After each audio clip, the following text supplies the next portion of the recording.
अल्लाह जब चाहे झूठ बोले, जब चाहे वादे तोड़े। ये वो मौलवी साहब हैं। किसकी इत्तिबा में? इस्माइल देलवी की इत्तिबा में इन्होंने ये मसला बयान किया था। तो वो कहा करते थे कि हिदायत और निजात मेरी इत्तिबा पर मौकूफ़ है, और कहते थे कि मेरी ज़ुबान से हक़ के सिवा कुछ नहीं निकलता। समझ आ गई? इतना बड़ा दावा, ये तो नबूवत वाला दावा है। कोई कितना भी बड़ा गौस वली हो ना, ये नहीं कह सकता कि जो निजात है वो मेरी पैरवी पर है, हिदायत मेरे पीछे चलने पर है। हिदायत और निजात मेरी पैरवी, मेरी इत्तिबा पर मौकूफ़ है। मेरी ज़ुबान से जो निकलता है हक़ निकलता है, हक़ के सिवा कुछ नहीं निकलता। ये तो नबी की शान है। किसी की वली की भी ये शान नहीं हो सकती, तो गंगोई की शान हो सकती है? बोले? अच्छा देखिए, 2 नंबरी तो देखिए, अपनी ज़ुबान के बारे में क्या कहता है कि मेरी ज़ुबान से हक़ के अलावा, हक़ के अलावा अपनी जिब के बारे कहता है कि मेरी जिब विचों, मेरी ज़ुबान विचों, मेरी ज़ुबान से हक़ के अलावा कुछ है। और अल्लाह के बारे में क्या कहता है कि झूठ भी मुमकिन है, वादा खिलाफी भी मुमकिन है। वाह भाई वाह, हैं? ये तो वही है ना, अन्ना वंडे खीर ते देवे आवदियां नूं, बस फिर अन्ना तो ना होया ना, हैं? वो अंधा तो ना हुआ ना जो चीज़ बांटे और दे सिर्फ अपनों को। अंधा तो ना हुआ ना, 2 नंबर हुआ ना भाई। ये भी 2 नंबर ही अपने बारे में कहते हो कि मेरी ज़ुबान से हक़ के अलावा कुछ निकल नहीं सकता। और अल्लाह के बारे में ये गुमान तुम्हारा कि अल्लाह के लिए झूठ मुमकिन है, वो झूठ पर कादिर है, वो वादा खिलाफी भी उसके लिए मुमकिन है, वो वादा खिलाफी पर भी कादिर है। माज़अल्लाह अस्तग़फिरुल्लाह। भाई झूठ भी गंद है, वादा खिलाफी भी गंद है, और अल्लाह ऐब वाली चीज़ों से पाक है। समझ आ गई ना? अच्छा, तो ये भाई ये याद रखें, जिस शख्सियत का हर अमल काबिल तकलीद हो, जिस ज़ात का कोई कौल हक़ के अलावा ना हो, वो नबी की ज़ात होती है।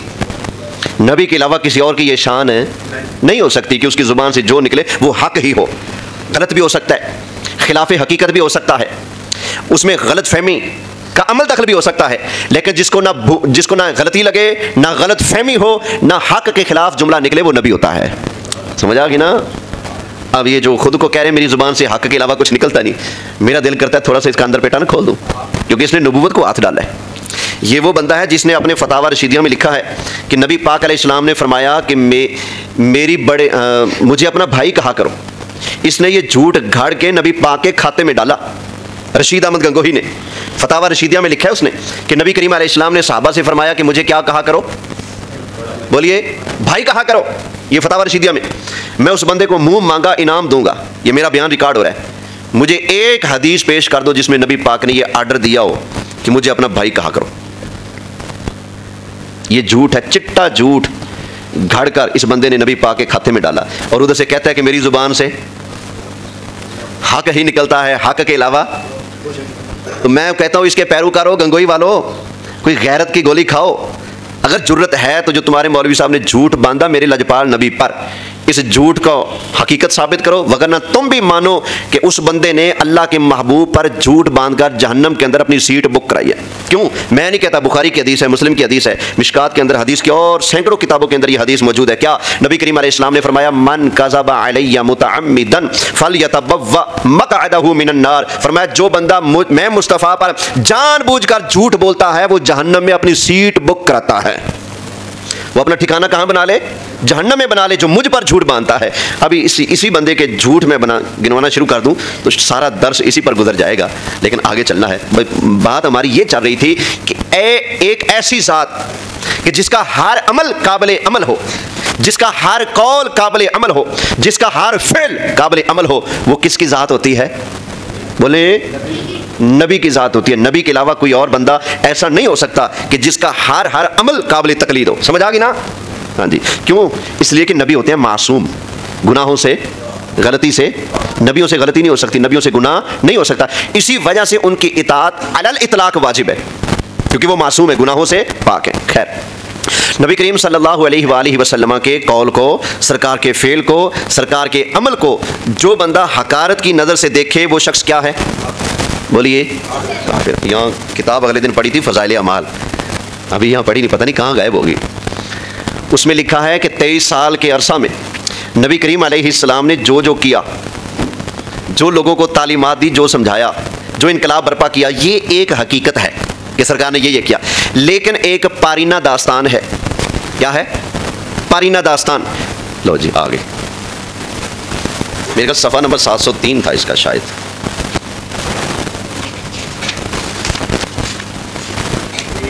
हाँ ये रहा।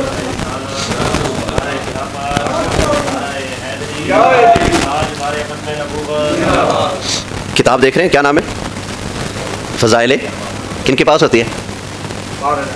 हूँ चुप हो गए, गूंगे हो गए क्यों? तो नाल बह के उन्होंने फ्रूट खाने होंगे ना, दर्स सुनना होंगे उन्होंने बह के। हैं भाई, जिस किताब से दर्स देकर वो आपको किसी और सीढ़ी पे चढ़ाना चाहते हैं ना, ये वही किताब है फजाइले। अगले दिन मैंने जुमला पढ़ा यहाँ से, तो किसी ने कहा जी पूरी इबारत पढ़े ना, ठंडी मार रहे हैं। मैं आज पूरी पढ़ देता हूँ। ये देखना, यहाँ से ये बात शुरू हो रही है। आज से तकरीबन 1350 साल कबल जब इस बंदे ने लिखी थी, आज तो 1400 साल हो गए ना सरकार को, तो ये किताब जब लिखी जा रही थी उस वक्त हुजूर को विसाल फरमाए कितना अर्सा हो गया था? 1350 साल। तो कहता है आज से तकरीबन 1350 साल कबल जब दुनिया कुफ्र जलालत, जहालत व सफाहत की तारीकियों में घिरी हुई थी, उसे रुश्द व हिदायत का महताब नमूदार हुआ और मशरिक व मगरिब, शुमाल व जुनूब, गर्ज दुनिया के हर गोशा को अपने नूर से मुनव्वर किया। दुनिया के हर गोशे को अपने नूर से मुनव्वर किया। और 23 साल के कलील अरसा में सरकार ने कितनी उम्र में ऐलान नबूवत किया था? 40 साल। टोटल सरकार ने दुनिया में कितने साल गुजारे? 63। तो ऐलान नबूवत के कितने साल बने?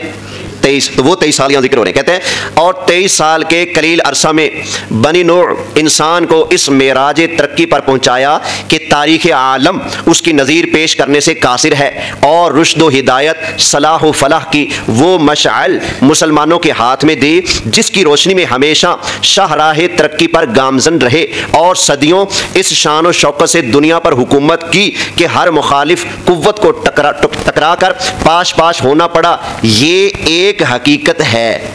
सरकार ने यूं किया था ना, और एक दीन और एक निज़ाम इस मुसलमानों को दे दिया, और सरकार ने यूं इनकलाब बर्पा किया। सारा कुछ लिखने के बाद क्या कहता है? ये एक हकीकत है जो नाकाबिले इनकार है, लेकिन कट्टा लेकिन तो बात खुला होता है। समझ आई ना? तुसी बड़े चंगे बंदे हो, पंजो पला ले हो, लेकिन समझ गया ना? लेकिन का जुमला कहाँ लगाया जाता है? जहां बंदे ने कुछ एतराज करना हो, जहां कोई नुक्स निकालना हो, वहां बंदा लेकिन के बाद अपनी बात का आगाज करता है।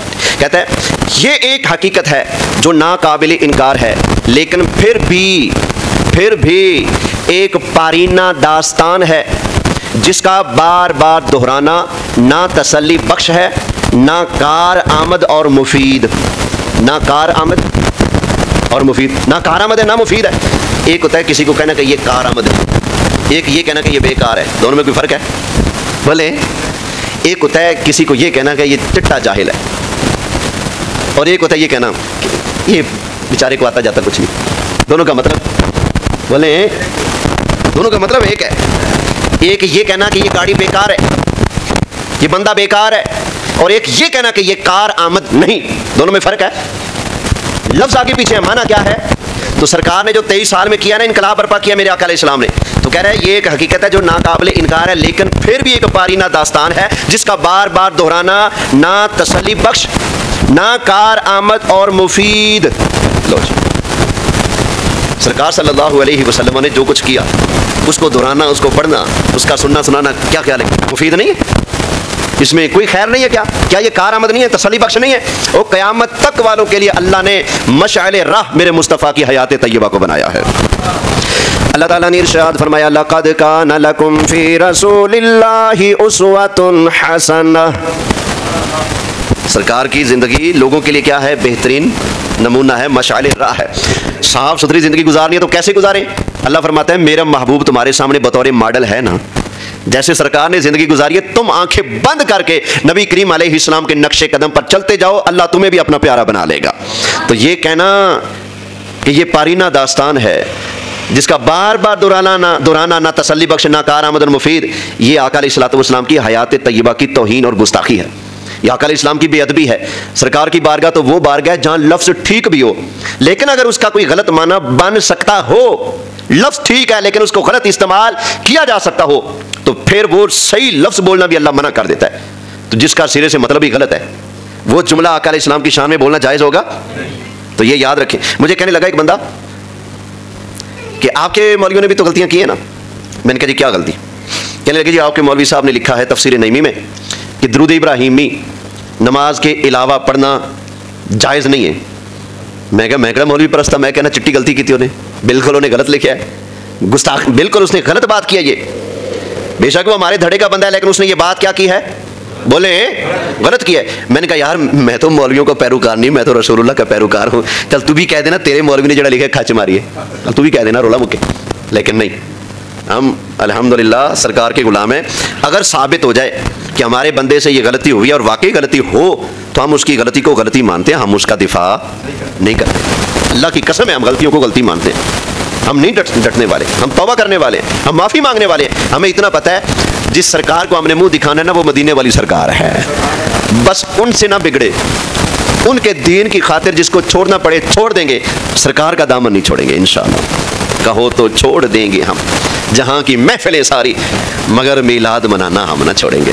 अल्लाह अकबर। तो ये हमारा अकीदा पल्ले बांध लें अच्छी तरह, हमेशा पूरी ज़िंदगी याद रखना है कि नबी करीम अलैहिस्सलाम के कौल को, सरकार के फ़ेल को, सरकार के तरीके को, सरकार की सुन्नत को, हत्ता के नबी करीम अलैहिस्सलाम के लिबास को, सरकार के मुबारक जूतों को, सरकार की मुबारक जुल्फ़ों को, सरकार के मुबारक कपड़ों को, इन चीज़ों को कोई भी बंदा अगर तो हकीर निगाह से देखता है, हकारत की निगाह से देखता है, तो वो बंदा बेईमान है, मुसलमान नहीं रहता। हुजूर अलैहिस्सलाम की सुन्नत की तौहीन जो करे वो भी काफिर, आका अलैहिस्सलाम की जुल्फों की तौहीन करे और आका अलैहिस्सलाम के किसी तरीक़ेकार की तौहीन करे वो शख्स बेईमान है, मुसलमान नहीं रहता।